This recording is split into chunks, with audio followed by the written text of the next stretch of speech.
Y એટલે કેમ છે. આ પુસ્તકની કિંમત 55 રૂપિયા છે.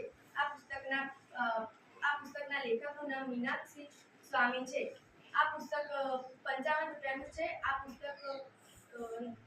પુસ્તકમાં 10 પાના છે. આ પુસ્તકમાં એક બાળક તેની માતાને પ્રશ્ન પૂછે છે કે તેની દાદીના દાંત કેમ નથી, તેના દાદાના માથે કેમ ટકલું છે, તેની દાદીના કેમ બાલ વ્હાઈટ છે, અને સાગરનું પાણી કેમ ખારું હોય છે, મચ્છર કેમ ભીનાય છે. આ પુસ્તક કઈ ભાષામાં છે? આ પુસ્તક ઇંગ્લિશ ભાષામાં છે. ઓકે, થોડા સેન્ટેન્સ વાંચીને બતાવો. Why is grandma's hair white? Mom, I have some questions for you.